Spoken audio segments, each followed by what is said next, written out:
Now welcome to another edition of News from Naboo with Boris Lightning Takes. And let's get right to the news. Alright, well, we just found out that it's reported that Tamora Morrison is going to be in the Ahsoka series playing Captain Sexy Rexy. No surprise. No, maybe Really those are not the at lines all. he was recording on the beach.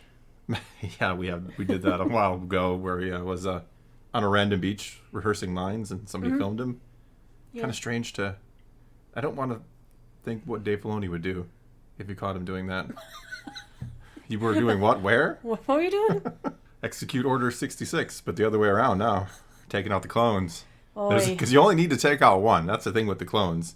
Well, two, if you count D. Bradley, I suppose. Yes. They're like the clones. It's kind of ironic that there's millions of them, I but am those all two... the clones. I am all the clones. But no, I'm not surprised. I would have been surprised if Rex wasn't in this. This information comes from not only One Take News, but several other kind of reliable rumor mills that are saying he's coming back and not as Boba Fett, which is kind of cool. We could I be would love Boba to see Fett that. too. If you got him on set to play Rex, there's no reason. But just doesn't make sense why Ahsoka's hanging out with Boba Well, Fett. I didn't say it. Well, maybe they're new friends. You never know. Oh, yeah, they're They all did. talking about hi. Did you know Anakin? Yes, they weren't friends back in the day. They do encounter each other in Clone Wars. But who knows? Things change. I mean, he's a more respectable guy And now. Ahsoka and Rex, though, they have a nice, rich history together. They bonded during the Clone Wars, and when they reunited in Rebels, that was heartwarming. She, gave him a hug, and they're like, oh, so nice. No, my favorite moment is when Kanan and Ezra come back from Malachor, and Rex is there. It's like, where's Ahsoka? And he's kind of got that hopeful look, and then he realizes she's not back. That's one of the most heart-wrenching moments in Rebels. Maybe all of Star Wars, actually. It's really good. The It is Kevin really Kiner good. score. Beautiful episode. We still don't know if Rex has passed on during the time of the New Republic era, or it could be as part of a flashback, because I think we're having either flashbacks or time travel in Ahsoka. Why do you gotta say that time travel word? Flashbacks Because are you fine. love those words. I don't like time travel in love Star them. Wars. I mean, it's possible. It's possible. We'll have a video, I think, of getting into it, because there's stuff I was pointing out to you that I thought was interesting. There's a lot of interesting things going on with this. Interesting. So many possibilities. This show could go so many ways. Also, in this report, there was mention that Lucasfilm executives were very impressed at how this series came together, and it was a big factor in why they decided to give Dave Filoni his own Star Wars movie. Of course, we know this movie is going to be a culmination of the ongoing plot thread started in Mando and continuing through Ahsoka and beyond. The second season of the show is supposed to depend on how this first season of Ahsoka performs. I don't want to be that guy, but they were so impressed by The Last Jedi that they gave Rian Johnson a trilogy. Oh no. Oh So, no. that doesn't always bode well. I mean, it doesn't. Tamora Morrison, obviously he's famous for playing Jango Fett in Attack of the Clones. He cameoed as Commander Cody in Revenge of the Sith. Then he came back many years later to play Boba Fett in Mandalorian Season 2. He also has a cameo as an unnamed clone in Obi-Wan Kenobi. Yeah, the beggar on the street, essentially. Yes. There are plenty of rumors also that at one point he was supposed to be in Season 3 of The Mandalorian, but it was scrapped. I wonder if it was scrapped because they already had thrown too much things that didn't belong together into a season, so they're like, yeah. We don't need to put even more in here. No, there were a lot of rumors about Boba Fett being in Season 3. A lot. A lot of them, yeah. And considering sometimes, a lot of the times, the rumors do kind of pan out. So that was one of the ones that I thought, yeah, sounds pretty solid. It's all over the place, but didn't happen. And I believe Tamora Morrison thought he was going to be He seemed confused, yeah. He seemed very, thinking he was supposed to be in there. Was it one of those scrapped scenes that Filoni just cut up and left on the floor? Yeah, it wasn't what happened? enough action or something. There was just so much weird stuff that happened with that show in general that we have no idea what the actual plot was supposed to be. And we never will. We'll never know what was supposed to be. Filoni got a little too happy with his editing scissors and... I think we've discussed it many times, so we won't get into it again. But I think there are a lot of factors that went into Season 3, and they weren't all positive factors. I think a lot of things just kind of went wrong or happened, and it became what it is. Mm-hmm. Well, we'll know more in August, I suppose, when Ahsoka comes out. Hopefully earlier August, because I don't like this rumor about the late August game. No, early. I think it's going to be early. It makes Why more would they sense. want it overlapping with Loki? Yeah, it makes more sense to be like the first or second week of August than to be its own thing than to overlap. Maybe overlap 1 week, one way or the other, but I don't know. We'll see. Next up, we've heard a little bit from Lars Mikkelsen in his reaction to seeing fans react to his announcement that he is playing Thrawn, which was at Celebration. This will be the first time we're seeing Grand Admiral Thrawn in live action after being teased in The Mandalorian. It hasn't been a secret that he's coming. We all, they said it in Mando that she was hunting him. It was never a secret. Yeah, that was season 2, actually. That's been years at this point. It was never a secret that he was coming, but they always dodged around who was playing it. And then they finally revealed it at Celebration that Lars Mikkelsen is reprising his role from Rebels in live action, which drove everyone crazy.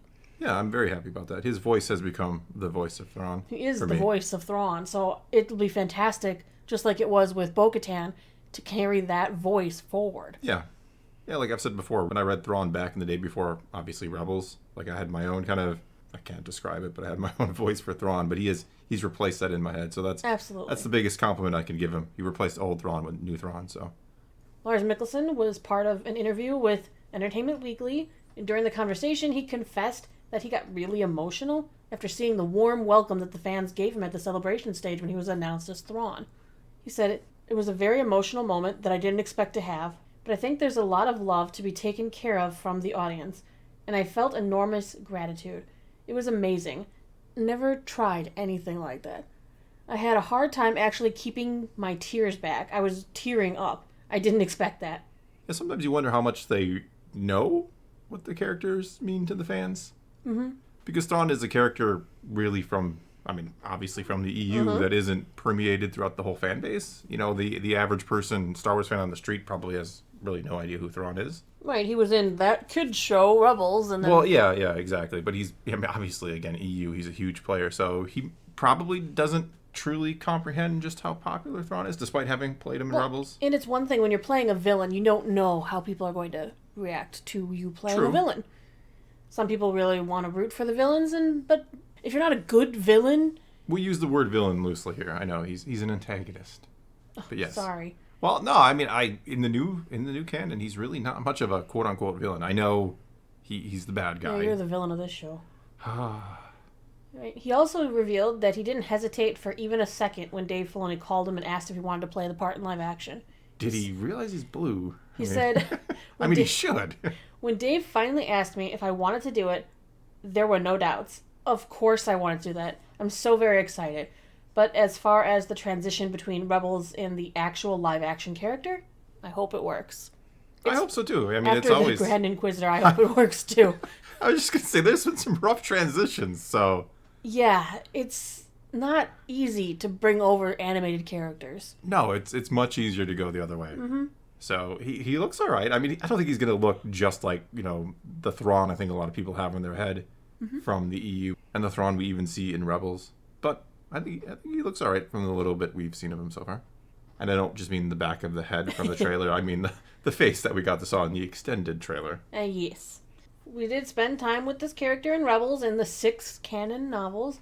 Mikkelsen says that the new evolution of this character is a little different than what we've seen before, because he's at a new point in his life. This has been a long time since we've seen his character carried away by the Purgle. Yeah.